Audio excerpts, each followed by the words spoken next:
Política, entrevistas, informações, debate e muita conversa boa. Tudo isso junto e misturado no seu videocast Momento da Política.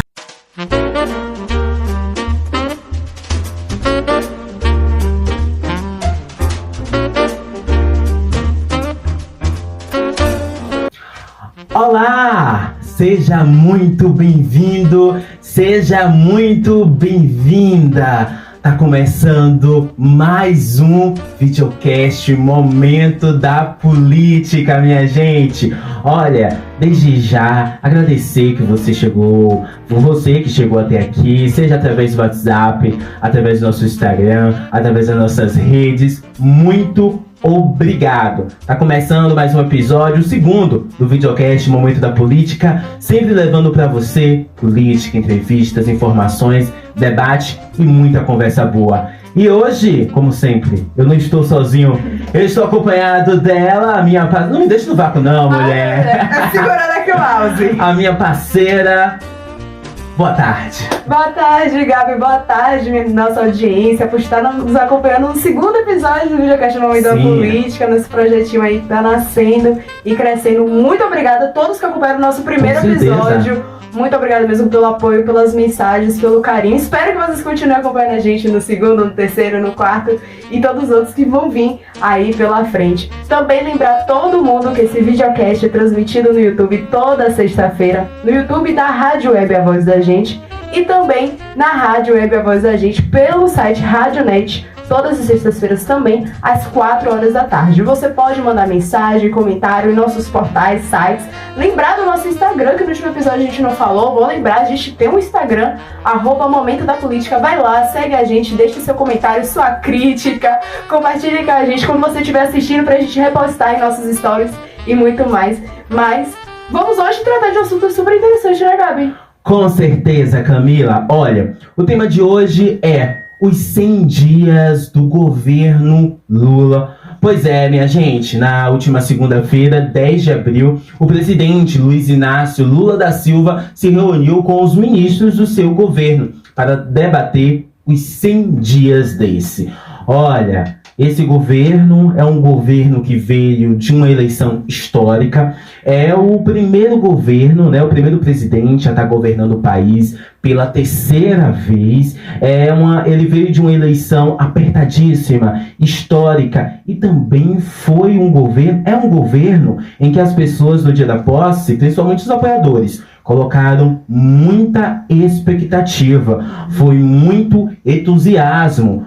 A Brasília, né, a planada ali dos ministérios, estava lotada por um mar vermelho no dia 1º de janeiro. E a gente veio questionar isso, né, Camila? Saber de tudo isso. Como é que as pessoas estão achando do governo? O que está sendo esse governo? Quais são os caminhos dele pela frente? Pois bem, o Datafolha liberou informações na segunda-feira, em que o Lula teve essa reunião ministral, em que ele traz uma pesquisa feita em São Paulo com cerca de 1.806 pessoas, onde 34% dos entrevistados consideraram a gestão regular, 33% boa e 30% ruim. É uma pesquisa que interessa muita gente, né? A perspectiva dessas pessoas, apesar de ter sido ali feita em São Paulo, traz um pouco da noção do que as pessoas estão achando desses 100 dias de governo, né? E assim, é um governo que varia entre críticas e elogios. Críticas, sim, por exemplo, como na área da economia, as críticas têm sido severas, mas também elogios como na área ambiental. E trouxe durante esses 100 dias inúmeros eventos, fatos. A gente pode iniciar falando do dia 8 de janeiro, fatídico 8 de janeiro. Já entrou para os livros de história, né, Camila? Obviamente, com o ataque dos golpistas aos prédios dos 3 poderes lá em Brasília, né? A gente também tem a situação da crise humanitária, a comunidade dos Yanomamis também, que foram afetados por desnutrição, a questão também da malária, que assolou muito, que é algo que vem do governo anterior, mas é no governo Lula que isso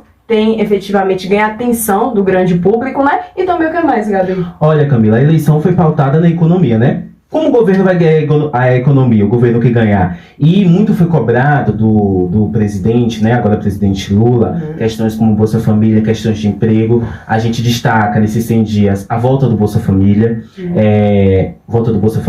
retomada dos Mais Médicos, a volta dos Mais Médicos, o lançamento, né, o relançamento do programa Minha Casa, Minha Vida, e também a gente destaca nesses 100 dias as falas políticas do atual presidente Lula, falas políticas, falas contra Bolsonaro, falas contra também seu inimigo político Moro, e tudo isso a gente vai debater hoje, mas não sozinhos. Não sozinhos. Conta pra gente. Nós teremos um entrevistado super especial, vocês vão conhecer daqui a pouquinho, mas antes a gente foi até as ruas de Cruz das Almas para entrevistar as pessoas para perguntar o que elas estão achando do governo Lula nesses 100 primeiros dias. Vamos ver. Roda a produção.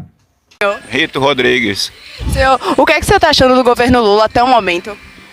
Rapaz, tá melhor do que o de Bolsonaro, viu? O que o senhor destaca de principal do governo, o que o governo fez até agora? É que tá voltando às universidades, eu acho que vai baixar as coisas. E Bolsonaro só era terror, pânico e desgraça pro planeta. Tá certo, muito obrigada, boa tarde. Boa tarde, qual é o nome do senhor? Boa tarde, Ronaldo.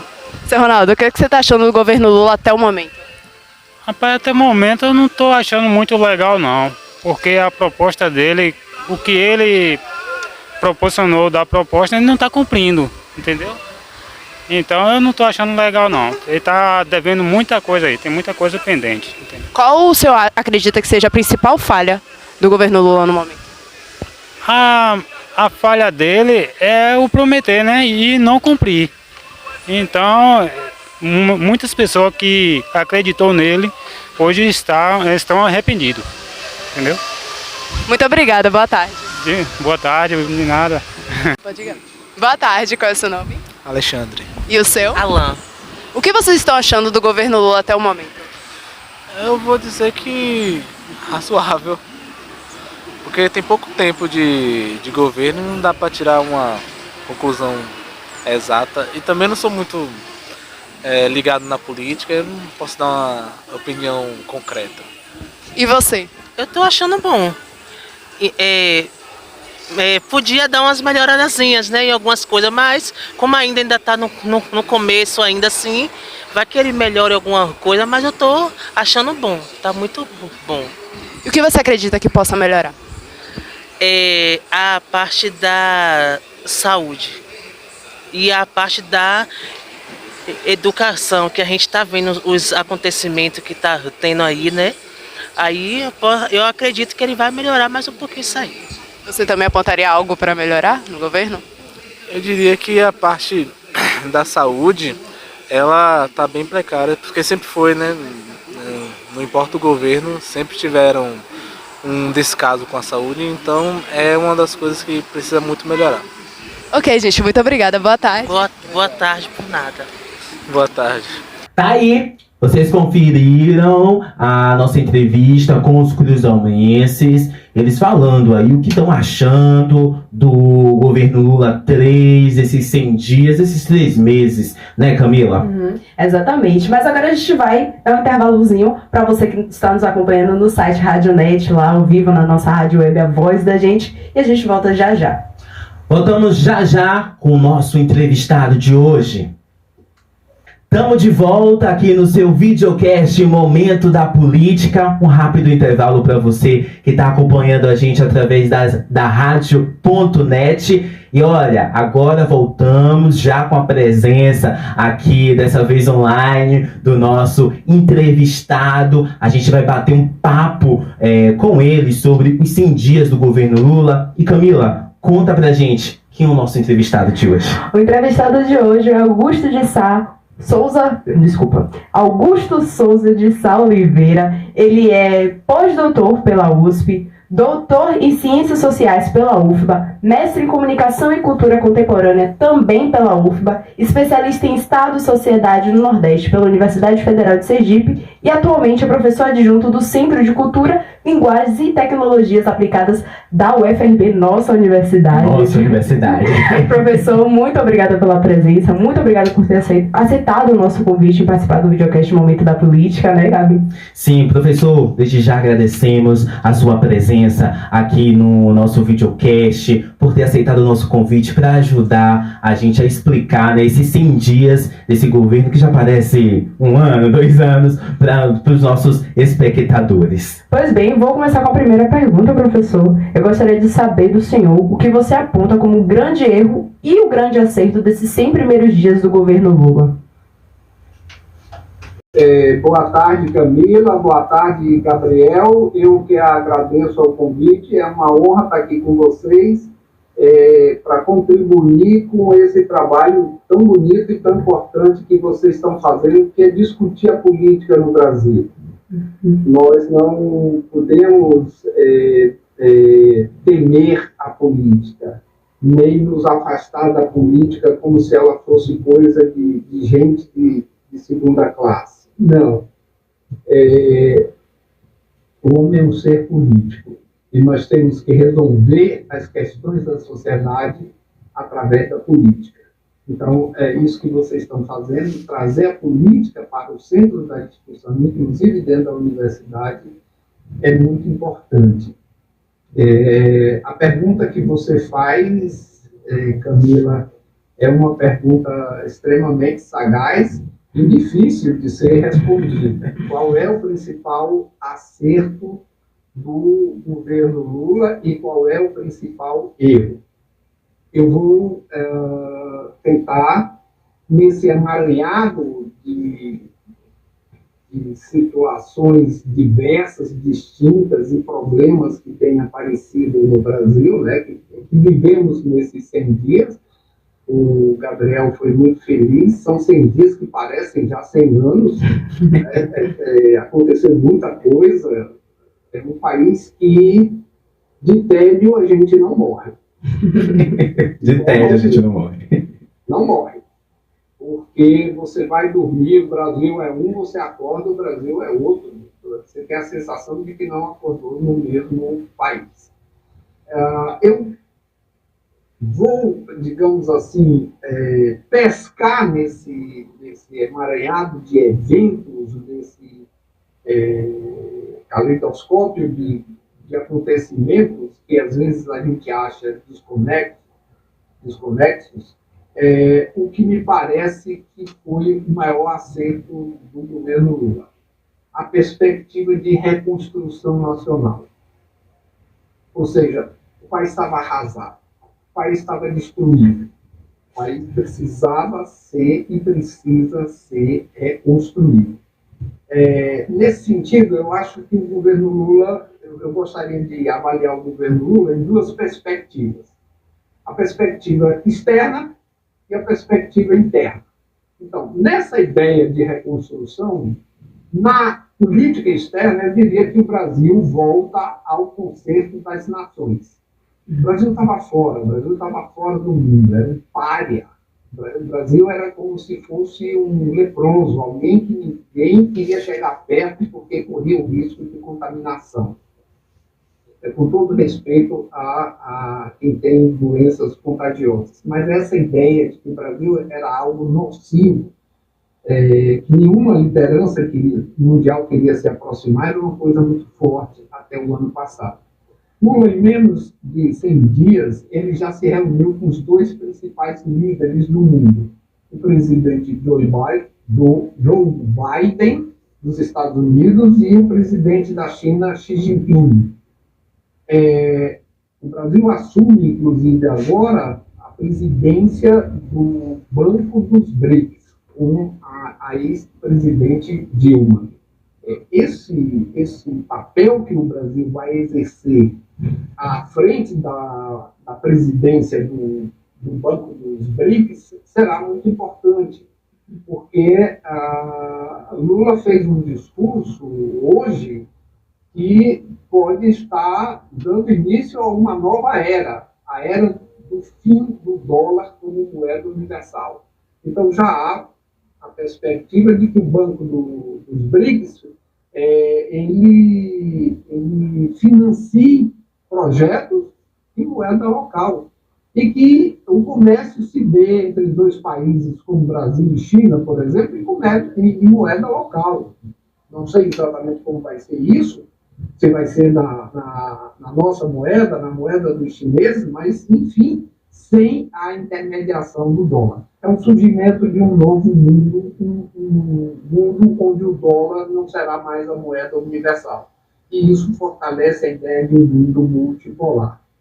Na América Latina, o Brasil voltou à CELAC. E o Brasil está reconstituindo a OTCA, que é a Organização de Tratado de Cooperação Amazônica. O Brasil reforça o Mercosul, onde ele é país fundador. E isso o Lula fez logo no primeiro mês, com visita à Argentina e Uruguai, que são dois parceiros importantes no Mercosul. Então, na área internacional, nós fizemos em 100 dias o que não fizemos em 4 anos. Eu acho que isso foi algo muito destacado, essa ideia de reconstrução. Mas eu diria que na política interna, nós também fizemos, o governo Lula fez um trabalho de reconstrução também.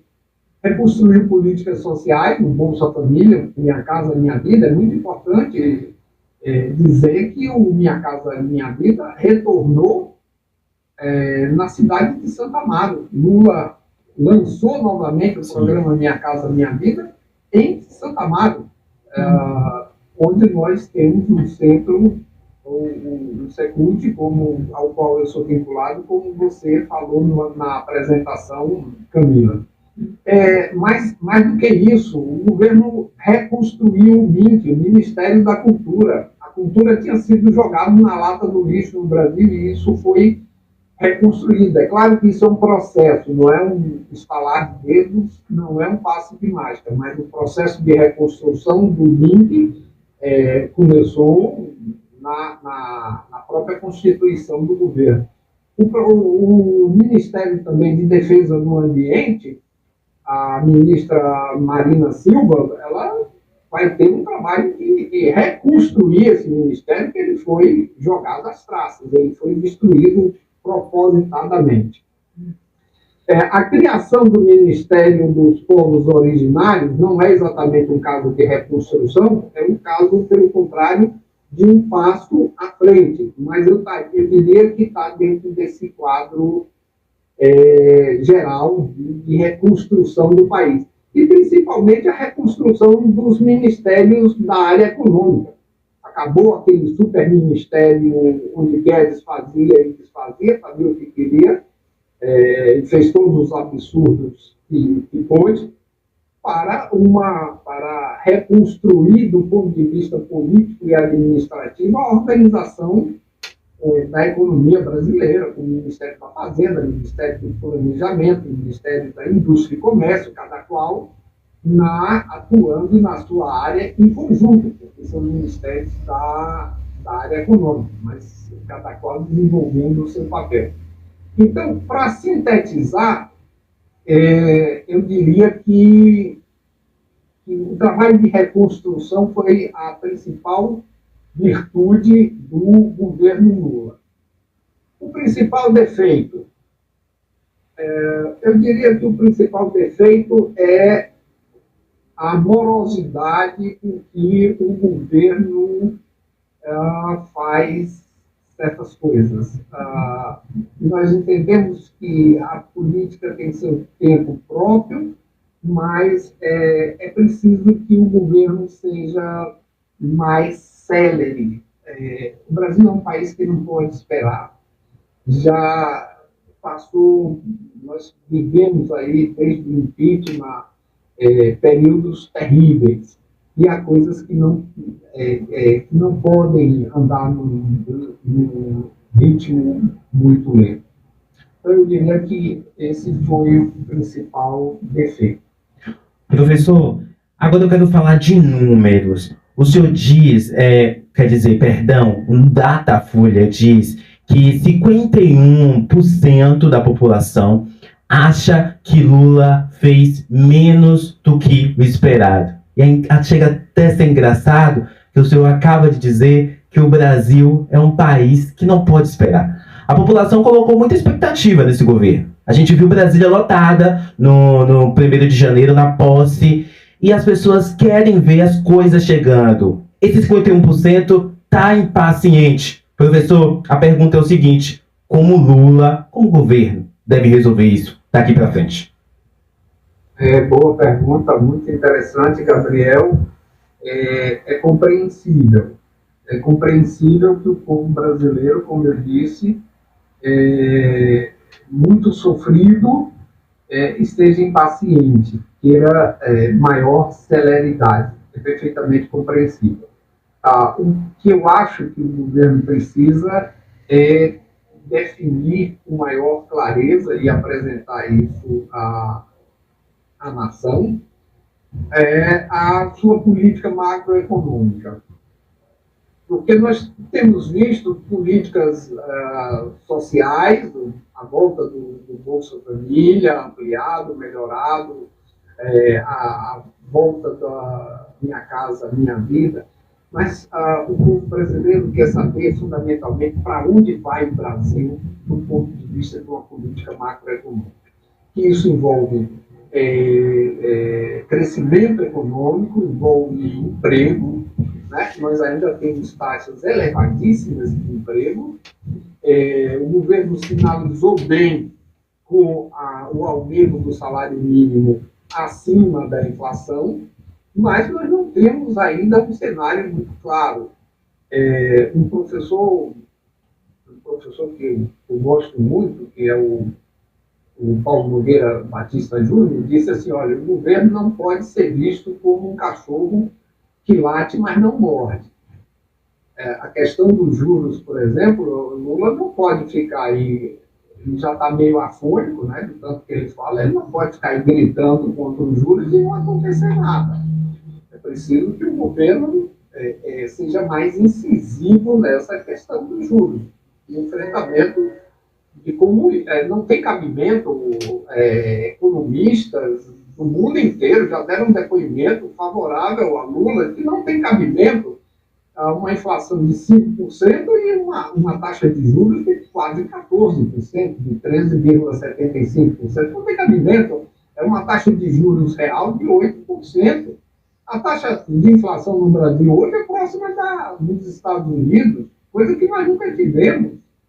Então, a nossa taxa de inflação não é nenhuma aberração, não tem nada descontrolado, não justifica essa taxa de juros. Não há economia que funcione com uma taxa de juros real a 8%.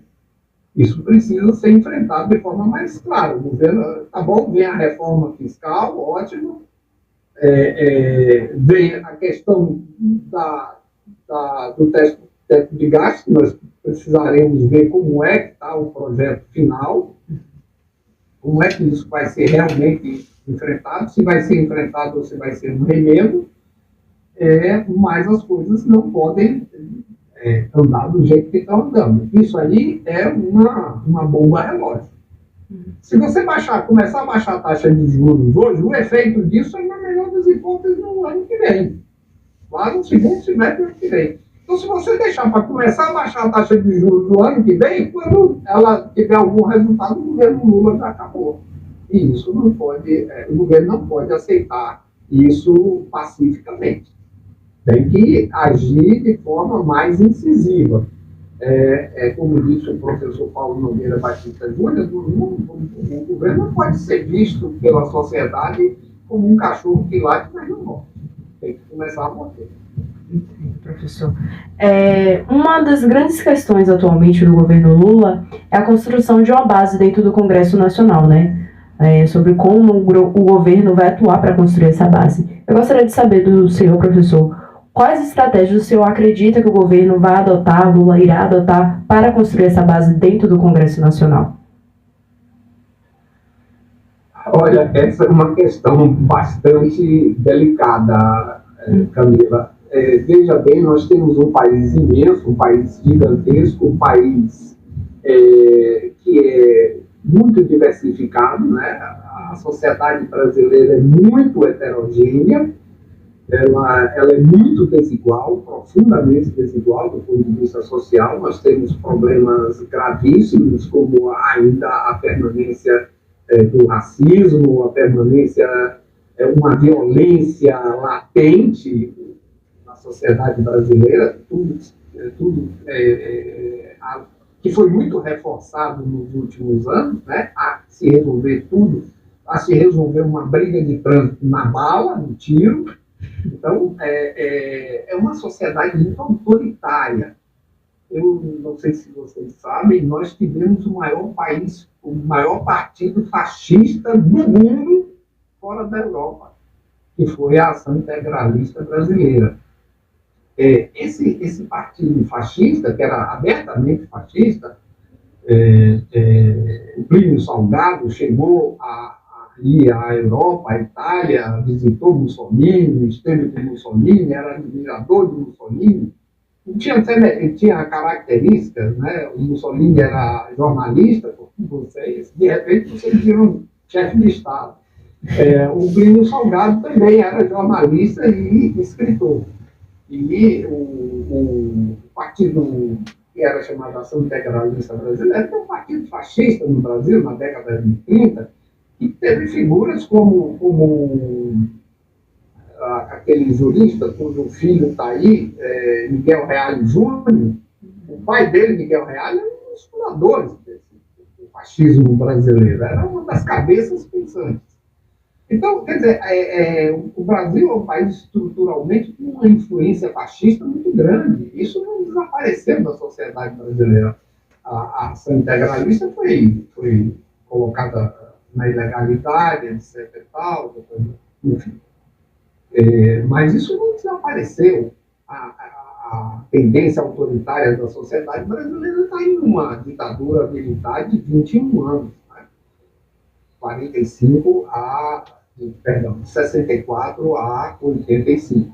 Ora, então, vejam vocês, é muito difícil governar um país tão desigual, com uma tendência tão autoritária, com problemas crônicos como o racismo, que decorre da mais longa escravidão na América, né? O Brasil foi o último país a acabar com isso e deixou sequelas. As sequelas estão aí até hoje.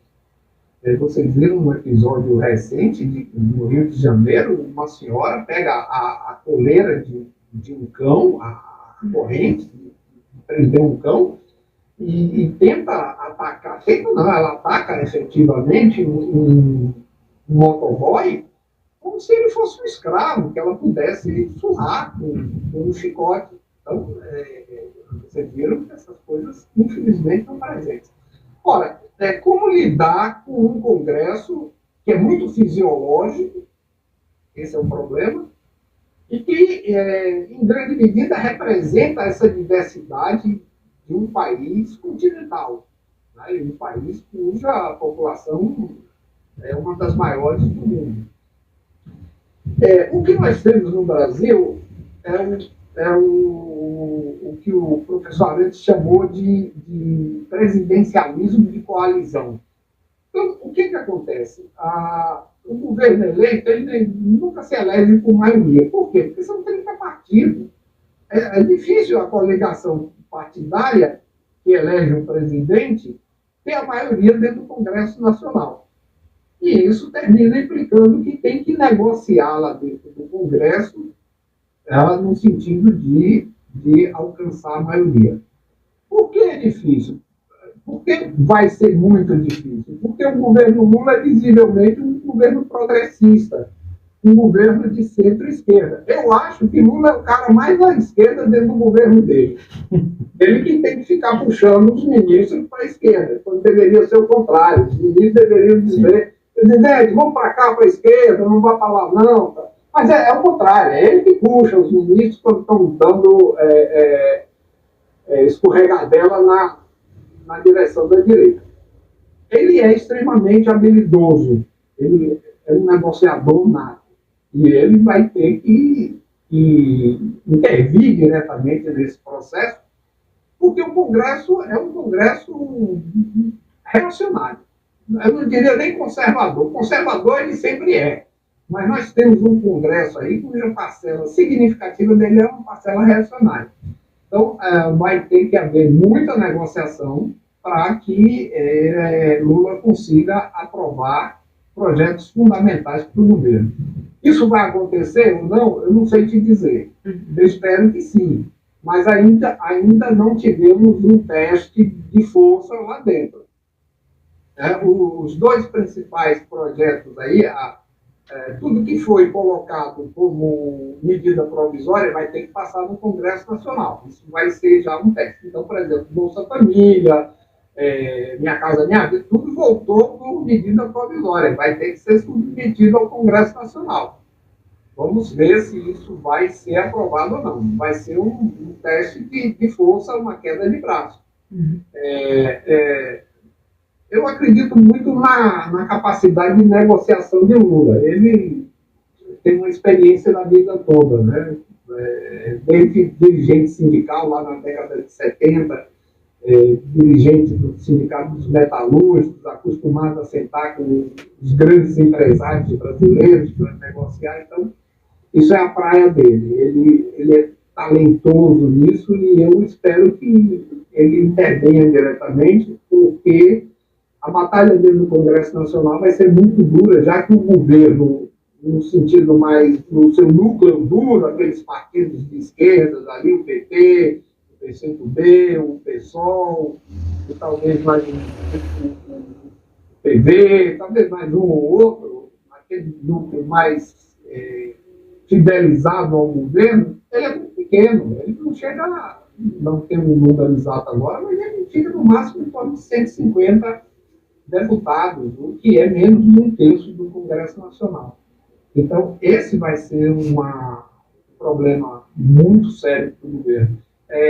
Há uma tradição no Brasil de a gente se preocupar muito com a eleição presidencial, se preocupa em eleger um presidente, mas não se preocupa em eleger a base que vai sustentar o presidente. Eu estive vendo, em 100 dias de governo, já que é isso que a gente está falando, tem 90 recursos dentro da PGR contra o governo. Se você for tirar fim de semana, sábado e domingo, desse período, tem mais de um recurso contra o governo por dia, dentro da PGR. 90 em 100 dias. Já tem pedido de impeachment, isso não é muito divulgado, mas já tem pedido de impeachment do presidente Lula. Se vocês quiserem ver de forma muito clara, vocês talvez tenham acompanhado isso, vocês que são jornalistas, a Folha de São Paulo fez um editorial contra o governo. Até aí nenhuma novidade. A curiosidade é que esse editorial contra o governo foi feito no dia 2 de janeiro. O governo tinha um dia. Um dia de governo, eles desceram a ripa. Obviamente, isso não é jornalismo. Vocês sabem disso. Isso é política partidária feita com um jornal que se diz independente, blá, blá, blá, blá, blá. Percebe? Então, não vai ser fácil. Aquela ideia de, olha, Lula vem às eleições e o Brasil volta à paz. Não voltou. Não é porque nós queremos paz, nós queremos trabalhar, nós queremos produzir, nós queremos um Brasil que cresça, que melhore para todo mundo, nós queremos que as pessoas deixem de passar fome, que tenham trabalho, que tenham casa, que tenham saúde. Mas o pessoal que perdeu, vocês viram que eles não aceitaram a derrota. Era uma eleição assim, que ou eles ganhavam, ou então foi fraude. Quando eles ganharam há 4 anos atrás, não foi fraude. A mesma urnas eletrônicas, mas as que eles perderam foi fraude.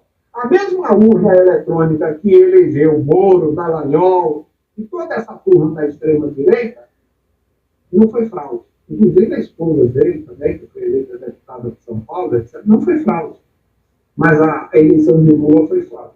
É uma coisa tão grotesca que não convence uma criança de 4 anos de idade. Mas isso significa que eles não aceitam esse governo.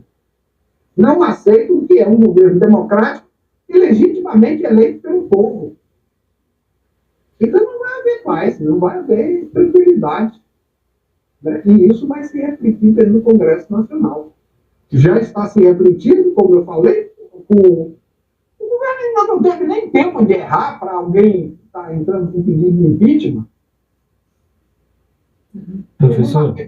Tem 90 ações contra o governo, tem gabinete em 100 dias. Professor, agora eu queria dar um destaque para as falas de Lula nesses 100 dias, né? Principalmente para as falas políticas, essas digo contra o Bolsonaro, né, que foi seu adversário nas eleições, e contra Moro, né, que foi o juiz que o prendeu. Uma dessas falas, a principal mais forte, a que eu trago aqui, é quando ele diz que o próprio Moro armou para ele mesmo, né? E, professor, eu quero te perguntar com essas falas de Lula, se o Lula, paz e amor da campanha, se perdeu, se nesses 100 dias a gente tem de volta aquele Lula lá, presidente do sindicato, em cima dos caminhões. Ele se perdeu nessas falas? Olha, a fala a respeito do ex-juiz Sérgio Moro, ele fez numa entrevista. Sim. Que ele estava dando a um site da imprensa alternativa, 247. Eu assisti essa entrevista na íntegra. Ele estava contando o que aconteceu na prisão. Ele estava lá preso injustamente, todos nós sabemos, e que ia gente lá da Polícia Federal perguntar a ele se estava tudo bem. Sim. Ora, você vai perguntar a um sujeito que está preso injustamente, que todo mundo sabia que aquilo era uma perseguição política, você vai perguntar se está tudo bem? Ele respondia grosseiramente: não está tudo bem, não. Só quando eu acertar minhas contas com o tal do Moro, e ele usou lá um palavrão.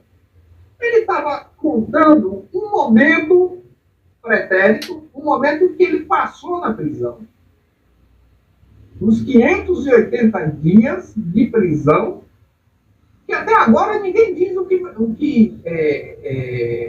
como é que isso vai ser ressarcido a Lula. Como é que vão lhe devolver esses 580 dias de prisão que o próprio Supremo Tribunal Federal considerou que foi injusto? Primeiro porque o sujeito não era nem da competência dele julgar aquele caso. Segundo, ele foi escandalosamente, indecentemente parcial. Então, veja, ele estava contando a história da indignidade dele, justíssima, dentro da prisão. Ora,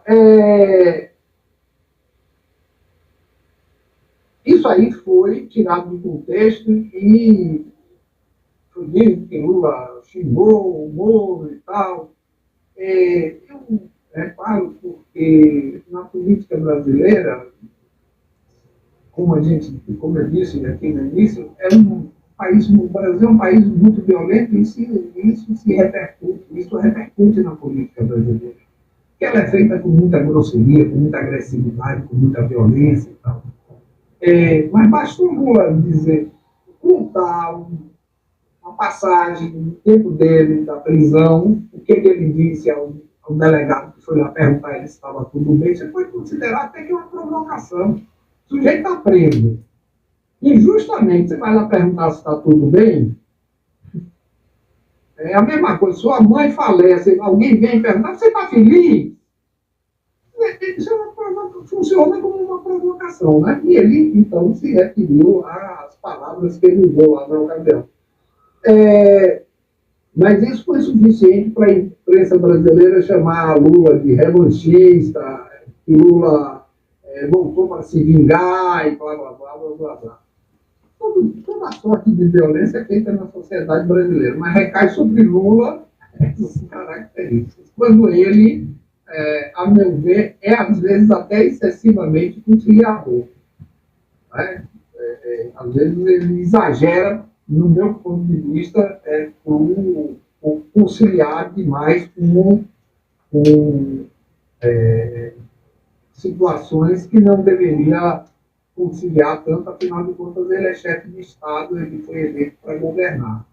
E isso não significa agradar a todos, principalmente numa sociedade tão desigual quanto a nossa. Se você não desagradar alguém, você não vai fazer nada. Professor, uma situação que tem ocorrido com frequência no Brasil ultimamente são os ataques às escolas, né? E é algo que afeta diretamente o governo federal.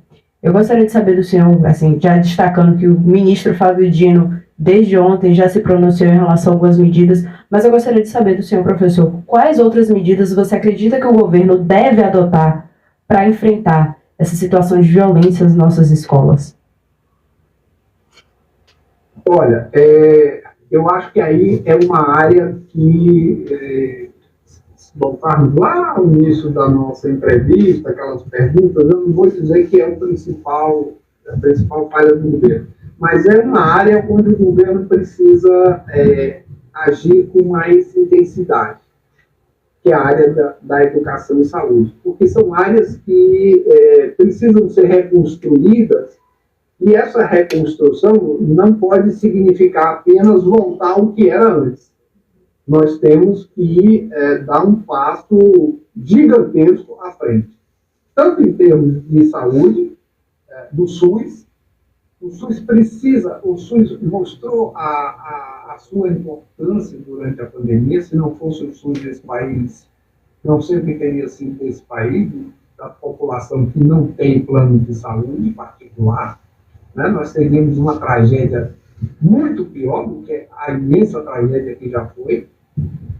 Então, a Lula precisa dar mais atenção à saúde, investir mais, como também na educação. Mas a educação não é só uma questão de investimento, não é só uma questão de recursos. Isso também, porque não se transforma a educação se não houver de fato, uma prioridade orçamentária em relação a ela. O que eu acho que é urgente? Primeiro, o governo, felizmente, e aí a sociedade precisa, no meu modo de entender, a sociedade civil precisa entender que é ela quem tem que fazer o governo funcionar. É ela que precisa dar os rumos ao governo. Então, olha, nós precisamos disso, nós queremos que o governo faça isso. Então, em relação à educação, houve uma mobilização forte da sociedade civil e barrou aquela reforma do ensino médio que vinha no sentido de destruir as escolas públicas como escola formadora do indivíduo, do cidadão, do ser humano, né, para ser um cidadão, para fazer parte da sociedade, e não para ser mão de obra barata. Então, primeiro, é preciso ter uma reforma, de fato, do ensino médio, não a que tinha sido proposta, mas uma reforma que complemente o ensino médio com a universidade.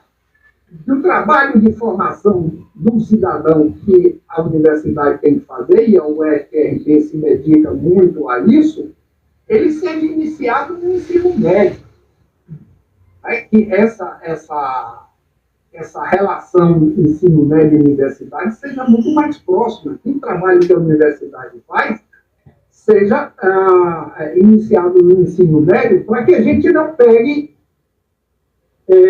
um estudante que vem do ensino médio, muitas vezes sem condições de frequentar a própria universidade. E isso o governo precisa investir muito. Nós sabemos, por exemplo, que as melhores universidades do Brasil são as universidades públicas. Tanto é que os ricos não vão para as universidades particulares. Vão com exceção, eles vão para as universidades públicas, que são as melhores, que são as que fazem pesquisa, que são as que estão no ranking internacional. Então, é para lá que eles vão também. Agora, nós precisamos ter um ensino médio público que seja de qualidade superior ao ensino privado, no mínimo igual. Porque senão os nossos estudantes de instituição pública vão ter que entrar na universidade, para entrar na universidade, vão ter que entrar eternamente por cota. E cota, como nós sabemos, ela é algo que vem para reparar, mas é uma reparação parcial. Se você tem uma cota, olha, os estudantes do ensino público vão ter uma cota aqui de X%. Só essa cota vai entrar, os outros vão ficar marginalizados. E aí tiveram um ensino público de péssima qualidade. Percebe? Então, é preciso que o ensino público de segundo grau seja de melhor qualidade, no mínimo igual ao privado, para que, inclusive, o estudante do ensino público possa concorrer às universidades públicas em igualdade de condição, sem precisar das cotas. Eu reconheço a virtude das cotas como um paliativo, como algo que não pode perdurar indefinidamente, porque senão significa que a nossa educação de segundo grau vai ser de má qualidade indefinidamente. E não pode ser. E não pode ser. Nós temos que construir um prédio, todos os andares ao mesmo tempo. O Brasil é um país que está atrasado no mundo. Nosso lugar no mundo, nós estamos atrasados. Nós precisamos, aquele sentimento de urgência que tem o cidadão brasileiro, né? As coisas aqui precisam melhorar e precisam melhorar muito rapidamente. Então, nós temos que melhorar a nossa universidade pública em termos de qualidade, em termos de acesso, mas nós temos que melhorar simultaneamente também a educação pública. Não dá para dizer nós vamos agora olhar para a educação pública, a universidade que se dane, nem vice-versa. Nós vamos olhar para a universidade, o ensino médio, não. Nós temos que construir o prédio todos os andares ao mesmo tempo, porque nós estamos atrasados. O mundo está no século XXI e nós estamos no século XIX. A França resolveu o problema da educação pública no século XIX. Então, lá você tem o filho do senador, o filho do industrial e o filho do operário na mesma escola. Aí eles vão ter, claro que lá tem a segmentação, a discriminação, mas estão na mesma escola. Professor, agora eu quero falar de uma figura importante e polêmica nesses 100 dias de governo. Janja, a nossa primeira-dama, que nem gosta de ser chamada de primeira-dama. Olha, de um lado, aplausos. Ela está dando uma nova forma, uma nova figura a esse lugar dentro do governo. Do outro, críticas. Pessoas dizendo que não voltou em Janja, e sim no marido dela, no Lula. Professor, para o senhor, quem é Janja nesses 100 dias de governo? Olha, Gabriel, eu acho que Janja é o que ela era. Ela era uma militante dessas causas políticas, dessas causas sociais. E eu acho que nós não devemos pedir a ela que deixe de ser isso. Como você bem disse, ela está requalificando o lugar de primeira-dama. Não é o lugar de uma boneca decorativa. Né? Não é simplesmente para mostrar que ela domina a língua de Libras. Ela tem uma militância anterior, e isso significa participação. Ela não tem formalmente nenhum cargo no governo, mas isso não quer dizer que ela não possa ter atribuições delegadas pelo próprio presidente da República. Percebe? Sim. Ela é uma cidadã como todos nós. Por que ela tem que ser proibida de participar, de falar, de opinar? Eu não vejo problema, não. Eu entendo que ela era e continua sendo uma militante das mesmas causas. E como alguém que está... Não podemos deixar de dizer que ela está umbilicalmente ligada ao governo, porque o presidente é o marido dela, ela é natural que ela tenha algum tipo de participação. Teve, por exemplo, na organização da posse. Sim, sim. E isso, até onde eu percebo, não trouxe problema nenhum, pelo contrário. Professor, para encerrar nossa última pergunta, diante de tudo que Lula fez ou deixou de fazer durante esses 100 primeiros dias, o que o senhor acredita que irá ou não irá ser feito nos próximos 100 dias? Olha, em primeiro lugar, eu acho que o mito dos 100 dias termina agora. Desculpa. A partir de agora, esses 100 primeiros dias são aqueles dias mitológicos da suposta lua de mel, que não houve. Não houve, nós tivemos uma tentativa de golpe de Estado em 8 de janeiro. Então não tem lua de mel com golpe de Estado. Uma tentativa, não houve de fato o golpe, mas houve uma tentativa de golpe de Estado. Então eu acho que esses 100 dias se encerram agora e a gente não vai, o povo de uma forma geral, a sociedade, não vai se preocupar com os próximos 100 dias, vai se preocupar com o rumo do governo. E aí, eu, para finalizar, retomo um pouco as minhas palavras iniciais, que o governo precisa apresentar mais claramente o seu projeto de política macroeconômica. Para onde vai a economia brasileira? Para onde vai o Brasil? Como é que nós vamos desenvolver o país? Sem isso não vai haver geração de emprego. Sem isso não há condições de melhorar os salários, não há condições de melhorar a vida das pessoas. Então, acho que essa é agora a preocupação que vai galvanizar a atenção da sociedade brasileira. Para onde nós estamos indo? Qual é o nosso rumo? Qual é o nosso guia? O guia é Lula, mas qual é a nossa diretriz maior?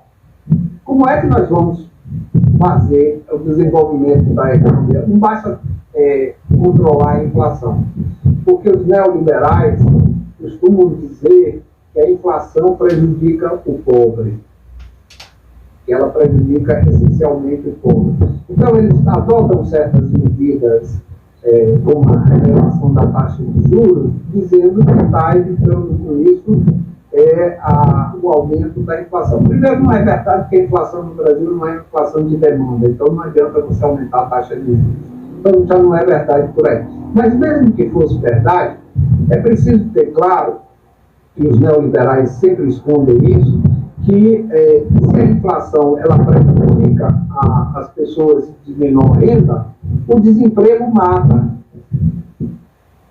Então, se você tiver empregado e com alguma renda, a inflação pode te prejudicar, pode fazer com que você tenha um certo arroxo na sua demanda de bens e serviços. Tá certo. Mas se você estiver desempregado, você no limite vai à morte. Porque você não tem renda nenhuma para aquilo que é básico. Alimentação, saúde, enfim, essas coisas. Então, acho que nós precisaremos, e aí também eu volto a um ponto que eu disse anteriormente, a sociedade brasileira, a grande maioria, aqueles 80%, aqueles que vivem do trabalho, vivem do salário, a maioria vive aí com até 3 salários mínimos, precisa pressionar o governo nesse sentido. Mas uma coisa é pressionar o governo, entendendo que esse governo foi eleito por nós. E que, portanto, pressionar sim para que o governo não tome caminhos errados. Mas é diferente de atacar o governo. Não sei se dá para perceber isso. Pressionar para que o governo adote as melhores políticas. E não atacar para derrubar o governo, porque isso a extrema-direita vai continuar fazendo no Brasil. Professor, olha, agradecer ao senhor pela sua presença, disponibilidade e atenção com o nosso videocast. Dizer que a gente queria ficar aqui a noite toda. Porque o tema empolga pra caramba. São muitas perguntas. A gente tem um tempo aqui, a gente sabe também dos seus compromissos, mas desde já, muito obrigado por ter nos ajudado e ajudado também os nossos espectadores a entender o que foi esses 100 dias do governo Lula. Camila? Muito obrigada, professor, por ter aceitado o nosso convite. Foram esclarecedoras as palavras do professor, né? Sim. Professor, o senhor gostaria de falar alguma coisa para encerrar? Só agradecer a você, Camila, e a você, Gabriel, pelo convite. Foi uma alegria estar aqui. É muito bom a gente poder trocar ideias sobre o nosso país, sobre nossa universidade, nosso futuro, nosso destino. O trabalho que vocês fazem é maravilhoso, nós precisamos fazer isso diariamente, entendeu? Ter atividades desse tipo diariamente. Então, fico honrado com o convite, agradeço e estou à disposição em qualquer outro momento que vocês queiram me convidar, eu me irei com satisfação. Muito obrigado, boa tarde para vocês. Obrigado, professor Augusto. Olha, Camila, para quem está acompanhando a gente através da radios.net, a gente vai para onde agora? A gente vai para o intervalo e volta já já.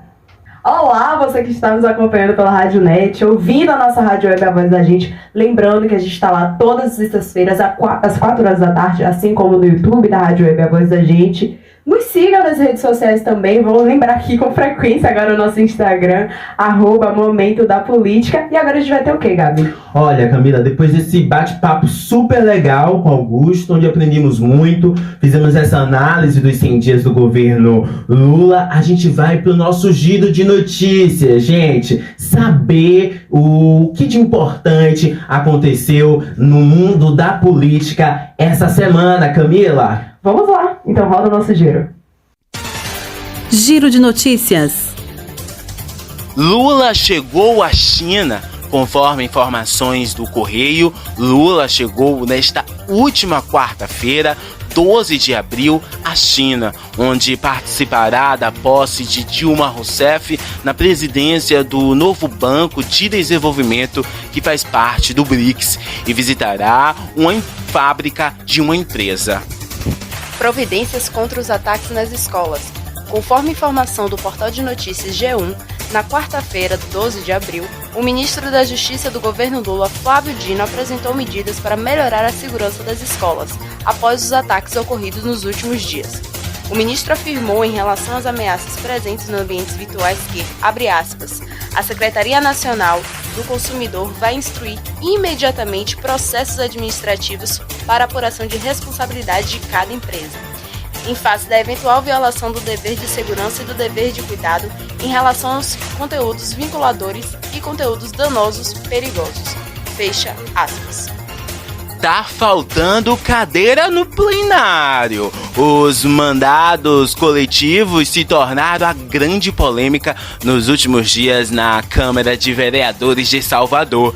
Na última quarta-feira, 12 de abril, conforme informações do site Bahia Notícias, o vereador Isnandi Araújo, do PL, anunciou que protocolará um projeto impedindo que assessores se sentem em cadeiras de vereadores. Na segunda-feira, 10 de abril, a vereadora Laina Cristóvão, do PSOL, titulado o mandato coletivo Pretas por Salvador, também do PSOL, levou uma cadeira de praia para a sessão como forma de protesto após sua co-vereadora Cleide Coutinho ter sido retirada do plenário por ocupar uma cadeira reservada aos vereadores em meio a uma confusão com o vereador Henrique Calabal, do PDT. As informações são do Aratu Online e Bahia Notícias. O UFC Santamarense. Na última segunda-feira, 10 de abril, aconteceu uma briga generalizada entre políticos dentro da Câmara de Vereadores de Santo Amaro, cidade do Recôncavo Baiano.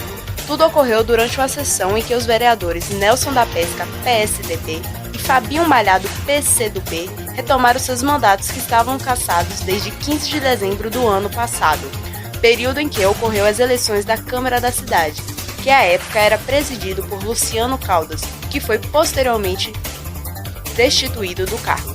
As informações são do À Tarde e da revista Recôncavo.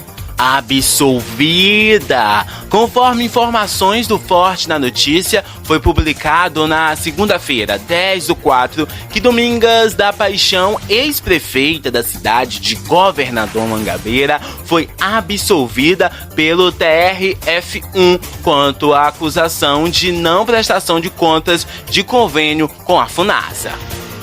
Quem irá assumir a SMTT? Depois da exoneração do agente de trânsito Carlos Eduardo Lopes, a Superintendência de Trânsito e Transporte de Cruz das Almas foi assumida temporariamente pelo secretário de Planejamento e Desenvolvimento Euríclides Neto.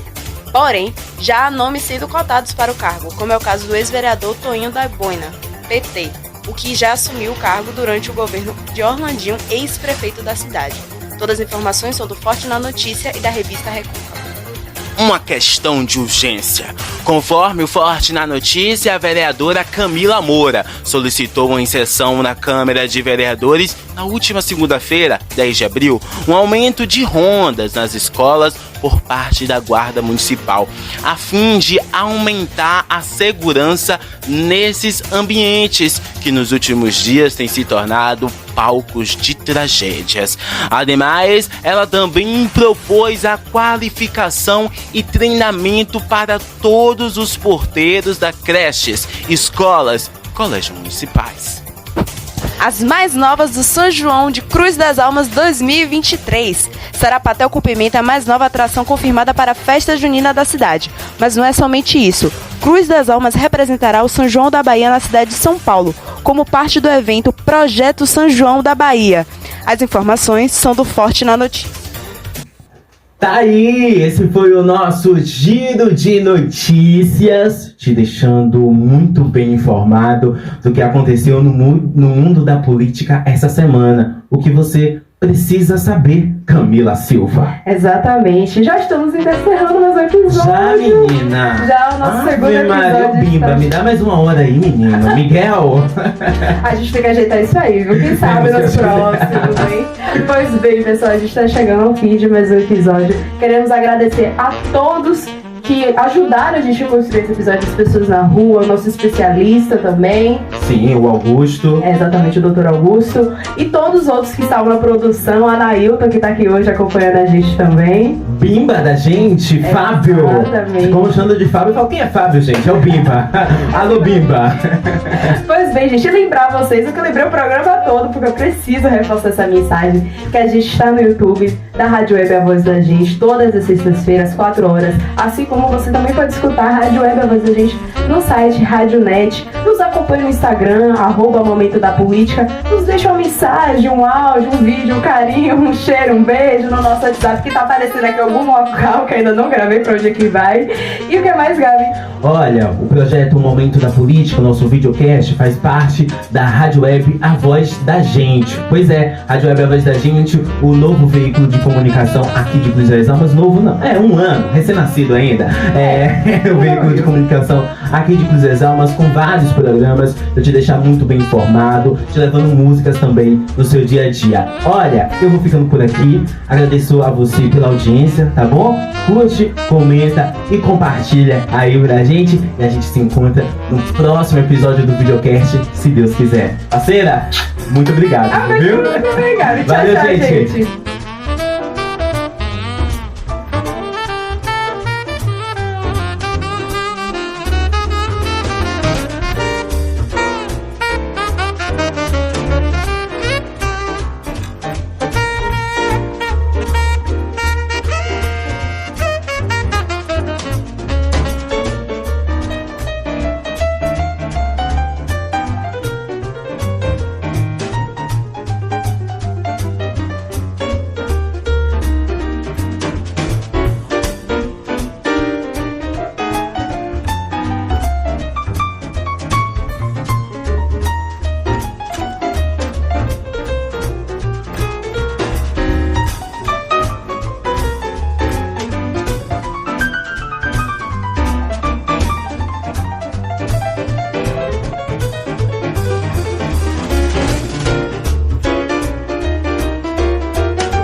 as mais novas do São João de Cruz das Almas 2023. Sarapatel com Pimenta é a mais nova atração confirmada para a festa junina da cidade. Mas não é somente isso. Cruz das Almas representará o São João da Bahia na cidade de São Paulo, como parte do evento Projeto São João da Bahia. As informações são do Forte na Notícia.